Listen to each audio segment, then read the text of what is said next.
Non వెజ్‌కి ఆహ్, ఉచ్చు బిగుస్తుందా అన్న అనుమానాలొస్తున్నాయి. ఎందుకంటే గత కొంతకాలంగా నాన్ వెజ్ మీద తీవ్ర వ్యతిరేకత పెరిగింది. ముఖ్యంగా బీజేపీ అనుబంధ సంస్థలు అంటే వీహెచ్‌పీ గాని, లేకపోతే బీజేపీని అభిమానించే వాళ్ళు గాని, ఇండివిడ్యువల్స్ గాని, సంఘాలు గాని అందరూ గూడా నాన్ వెజ్ మీద చాలా కోపంగా ఉన్నారు. శివాజీతో మొదలైన ఈ గొడవ ఇప్పుడు నాన్ వెజ్‌కి చుట్టుకునేట్టుగా కనిపిస్తుంది. నాన్ వెజ్ కూడా ఎటువంటి ఆహ్, పశ్చాత్తాపం గాని, లేకపోతే వెనకడు గాని లేకుండా ఈ బ్యాటిల్‌లో నేను చేస్తాను అని డిక్లేర్ చేశాడు. బీజేపీకి వ్యతిరేకంగా అతను రోజుకి 4, 5 వీడియోలు పెడుతూనే ఉన్నాడు. డైరెక్ట్‌గా బీజేపీ అనట్లేదు గానీ, అతను ఆహ్, ఫేక్ బత్తాయిలని పిలుస్తున్నాడు. సో, బత్తాయిలంటే ఇక్కడ బీజేపీకి సంబంధించిన వాళ్ళందరినీ బత్తాయిలంటారు. ఎందుకంటే బత్తాయి ఆరెంజ్ కలర్‌లో ఉంటది కాబట్టి ఆ పేరు పెట్టి ఇక్కడ బత్తాయిలు బత్తాయిలని వాళ్ళని హేళనగా పిలవడం అనేది సోషల్ మీడియాలో ఎప్పటినుంచో ఉన్న ట్రెండు. బీజేపీ వ్యతిరేకులంతా కూడా బీజేపీ అండ్ వాళ్ళ సంఘ్ పరివార్ అంటారు. వాళ్ళనందరినీ బత్తాయిలని పిలవడం. అలాగా ఇప్పుడు ఇతను కూడా బత్తాయిలని అటాక్ చేయడం మొదలుపెట్టాడు. సో, అట్లాగే గరికపాటి మీద గూడా నిన్న ఒక సుదీర్ఘమైన వీడియో చేశాడు. అట్లాగే తన లైఫ్ తను ఎట్లా ఒక పేద ఇంటిలో నుంచి ఎట్లా ఎవాల్వ్ అయ్యాను. అంటే వాళ్ళమ్మ యాక్సిడెంట్‌కి గురవ్వడం, వాళ్ళ నాన్న ఒక ఏటీఎం దగ్గర 5,000కి సెక్యూరిటీ గార్డ్‌గా పనిజేయడం. తను అక్కడి నుంచి ఏదో ఒకటి చేసి ఒక 60,000 తీసుకొని విదేశాలకెళ్ళడం. అంతకుముందు అమెరికాలో అతను బాత్రూములు కడగడానికి కుదురుకోవడం. అక్కడ అతి తక్కువ జీతానికి పనిచేసి, అందులోనే కొంత మిగిల్చుకొని పెళ్లి చేసుకోవాలనుకోవడం. 20,00,000 అంత పెట్టి ఒక చిన్న ఇల్లు కొనుక్కొని, ఆ పెళ్లి చేసుకోవాలనుకున్నాడు. కానీ ఆ పెళ్లి క్యాన్సెల్ అయింది. ఎందుకంటే కరోనా టైంలో ఇతని ఉద్యోగం పోయింది. దాంతో పెళ్లి చేసుకోవాలనుకున్న అమ్మాయి గాని, వాళ్ళ తల్లిదండ్రులు దాన్ని క్యాన్సెల్ చేసుకున్నారు. అప్పుడు ఇతను అప్పో సప్పో చేసి ఒక 60,000 తీసుకొని అతను సోమాలియా, ఇథియోపియా ఇటు ఆఫ్రికా దేశాలు తిరిగి, అక్కడి నుంచి మెల్లగా యూట్యూబ్‌లో వీడియోలు పెట్టడం. అట్లా అట్లా అతను యూట్యూబ్‌లో డబ్బులు సంపాదించడం అనేది మొదలుపెట్టి దాదాపు 8-10 కోట్ల వరకు అతను ఓవరాల్‌గా సంపాదించాడని చెప్తున్నాడు. ఈ స్టోరీ అంతా గూడా నిన్న చెప్పాడు. అట్లాగే ఇప్పుడు అతను బూతులు మానేసి వ్యంగ్య ధోరణిలోకొచ్చాడు. సెటైర్‌లేస్తున్నాడు. గరికపాటి మీద గాని, లేకపోతే ఆహ్, బీజేపీ నాయకుల మీద వేస్తున్నాడు. బీజేపీకి వ్యతిరేకంగా ఈ ఇష్యూలో తనకు అనుకూలంగా ఉన్న వాదనలు గూడా ఎవరెవరు మాట్లాడారో వాళ్ళ వీడియోలు పెడుతున్నారు. అట్లాగే ఇంకొంతమంది తనకి యాంటీగా ఉన్న యూట్యూబర్స్ మీద గూడా అతను వార్ మొదలుపెట్టినట్టు తెలుస్తుంది. సో, నేను నిద్రపోను.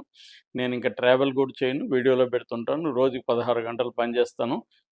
రోజుకి వీడియోలు 10, 12 పెడుతుంటాను. రెండోది సబ్‌స్క్రైబర్లు. అతనికిప్పుడు దాదాపు నాకు తెలిసి 'నాన్వేషణ' అనేది యూట్యూబ్ ఛానెలు, 'ప్రపంచ యాత్రికుడు' యూట్యూబ్ ఛానెలు, అట్లాగే ఇన్‌స్టాలో 'నాన్వేషణ', ఫేస్‌బుక్ ఇవన్నీ కలిపితే దాదాపు ఒక 10,00,000 మంది వరకు అన్‌సబ్‌స్క్రైబ్ గాని, అన్‌ఫాలో గాని అయ్యారు. 10-15 లక్షల వరకు. కానీ ఇప్పటికి గూడా అతనివి అన్నీ కలిపితే కనీసం ఒక 40,00,000 వరకైతే సబ్‌స్క్రైబర్లు, ఫాలోయర్స్ ఉన్నారు. దానివల్ల పెద్ద ఆదాయం అయితే అతనికేం పడదు. ఎందుకంటే అతని వీడియోస్ ఇప్పుడు గూడా 5,00,000 నుంచి 10,00,000 వరకు గూడా వెళ్తున్నాయి. కాబట్టి ఇక్కడ యూట్యూబ్‌లో డబ్బులు రావాలంటే సబ్‌స్క్రైబర్లు ఇంపార్టెంట్ కాదు. వ్యూస్ అండ్ వాచ్ టైమ్ ఈ 2 ఇంపార్టెంట్. అంటే ఒక వ్యక్తి ఎంతసేపు ఆ వీడియోని చూస్తున్నాడు, ఎంతమంది చూస్తున్నారు అనేది. అంటే మినిమమ్ 8 మినిట్స్ చూస్తే యూట్యూబ్‌లో ఫర్ ఎగ్జాంపుల్ 3 యాడ్స్ వస్తాయన్నమాట. 3 యాడ్స్‌ని మనం చూస్తాం కాబట్టి, ఆ 3 యాడ్స్ డబ్బులు యూట్యూబ్‌కొస్తుంది. అందులో యూట్యూబ్ 45% పట్టుకొని 55% యూట్యూబ్ నిర్వాహకులకి ఇస్తుంది. సో, ఇతనికి గూడా అదే పద్ధతిలో వస్తుంది.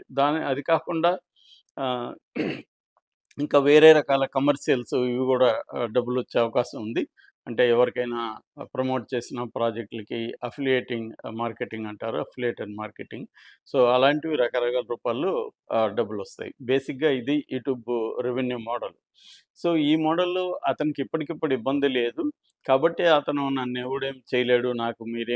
మీరు ఎంతమంది ఎళ్ళినా నాకేం ఫరక్ లేదు అన్నట్టుగా ఉన్నాడు. కానీ ఇక్కడ బీజేపీ ఫోర్సెస్ తీవ్రంగా ప్రెజర్ చేస్తున్నాయి ప్రభుత్వాల మీద. ఆల్రెడీ ఖమ్మంలో కేసు నమోదైంది. వైజాగ్‌లో ఫస్ట్ వీహెచ్‌పీ కేసు పెట్టింది. ఇక్కడ పంజాగుట్ట పోలీస్ స్టేషన్‌లో కరాటి కళ్యాణి కేసు పెట్టింది. సో, ఈ ప్రెజర్ వల్ల పోలీసులు కూడా రంగంలో దిగారు. ముఖ్యంగా పంజాగుట్ట పోలీసులు మీడియాతో మాట్లాడారు. వాళ్ళేందంటే ఆల్రెడీ ఇన్‌స్టాకి, యూట్యూబ్‌కి నోటీసులిచ్చారు. ఇతని యూజర్ ఐడీ డేటా అంతా ఇవ్వండి అనేసి. సో, వాళ్ళ నుంచి ఇంకా సమాధానం రాలేదని చెప్తున్నారు. వాళ్ళకి గూడా లీగల్‌గా వాళ్ళు గూడా ఇవ్వాలా లేదా? లేకపోతే మేము ఇవ్వమని చెప్పచ్చా? అవన్నీ చూసుకొని వాళ్ళు ఎందుకంటే ఇతను వాలిడ్ కన్జ్యూమర్ వాళ్ళకి కస్టమర్ యూట్యూబ్‌కి గానీ, వీళ్ళకి కానీ ఒక వాలిడ్ కస్టమర్‌ని ఇలాగా పోలీసులు అడిగితే సమాచారం అంతా ఇచ్చేస్తే రేపొద్దున ఇబ్బందవుతుందని వాళ్ళు లీగల్‌గా ఇవ్వచ్చా లేదో చూసుకొని ఇస్తారు. సో, అప్పుడు వీళ్ళు గూడా లీగల్‌గా దాన్ని ఎలా తెప్పించుకోవాలనేది పోలీసులు గూడా ఆలోచించొచ్చు. ఏదేమైనా అది ఒక పక్క జరుగుతుంది. రెండో పక్క ఇప్పుడు కొత్త డెవలప్‌మెంట్ ఏందంటే విపరీతంగా ఇక్కడ మహిళా కమిషన్‌కి ఫిర్యాదులెళ్ళాయి. అంటే శివాజీని మహిళల మీద బ్యాడ్ కామెంట్స్ చేశాడని శివాజీని పిలిచి మీరు అడిగారు గదా! అంతకంటే ఘోరమైన కామెంట్స్ నాన్ వెజ్ చేస్తున్నాడని, నాన్ వెజ్‌లో స్త్రీలకి వ్యతిరేకంగా ఉన్న వీడియోలు, అతను వివిధ దేశాల్లో అమ్మాయిలతో తిరిగి బూతులు మాట్లాడడం, ఆ వీడియోలన్నిటిని పెడుతున్నారు. అట్లాగే చిన్న పిల్లల మీద గూడా అతను కొన్ని కామెంట్లు చేయడం, చిన్న పిల్లల్ని అబ్యూజ్ చేస్తున్నట్టుగా కొన్ని వీడియోలున్నాయని చెప్తున్నారు. ఆ వీడియోలను గూడా వాళ్ళు మహిళా కమిషన్ దృష్టికి తీసుకెళ్లారు. అందువల్ల ఇతని మీద పోక్సో పెట్టాలి. అట్లాగే స్త్రీలని అబ్యూజ్ చేశాడని ఇతని మీద కేసులు పెట్టాలి. మీరు చర్య తీసుకోవాలని అంటున్నారు. సో, ఇక్కడ తెలంగాణ మహిళా కమిషన్ అవన్నీ పరిశీలించి ఆ ఫిర్యాదులంతా చూసిన తర్వాత అతను విదేశాల్లో ఉన్నాడు గాబట్టి, తన జ్యూరిస్డిక్షన్‌లోకి అతను రాడు గాబట్టి కేంద్ర ఆహ్, మహిళా కమిషన్ దగ్గరికి సెంట్రల్ కమిషన్ ఫర్ వుమెన్ అని ఉంది. సో, ఆ సెంట్రల్ కమిషన్ ఫర్ వుమెన్ దగ్గరికి మ ఇక్కడ తెలంగాణ మహిళా కమిషన్ మొత్తం ఈ డేటానంతా గూడా పంపించి, ఒక నివేదికని సబ్మిట్ చేసి వాళ్ళకి రికమెండ్ చేశారు. ఇతని మీద మీరు చర్య తీసుకోండని. ఇప్పుడు కేంద్ర మహిళా కమిషన్ గాని రంగంలోకి దిగితే మాత్రం ఖచ్చితంగా ఆహ్, అన్వేష్‌కి ఇబ్బందే.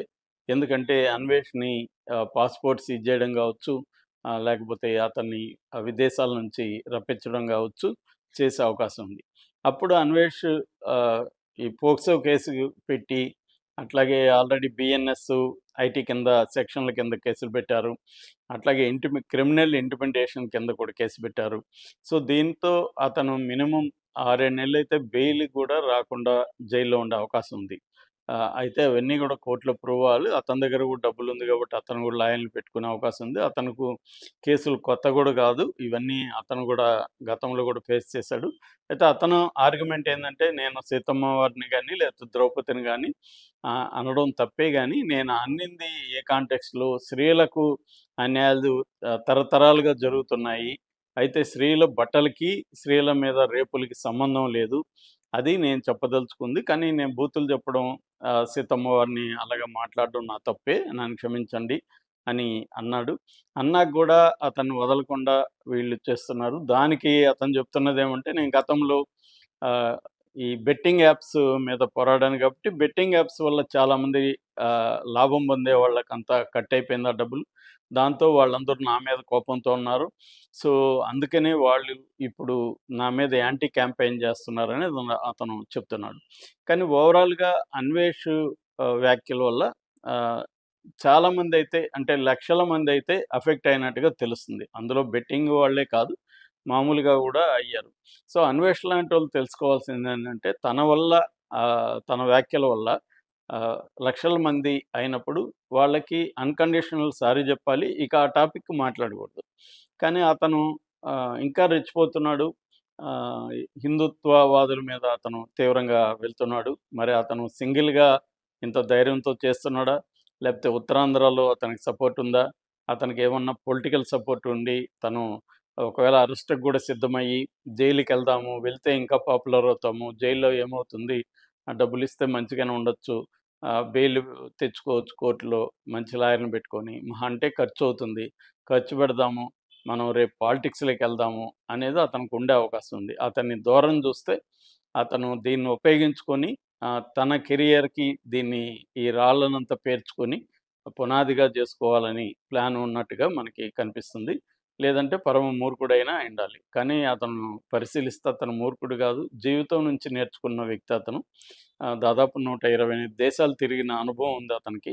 కాబట్టి మనమందరూ అతనే ఒక వీడియోలో చెప్పినట్టుగా పుస్తకాల నుంచో, గూగుల్ నుంచో నేర్చుకుంటే అతను సొంత అనుభవం నుంచి వివిధ దేశాలు తిరగడం ద్వారా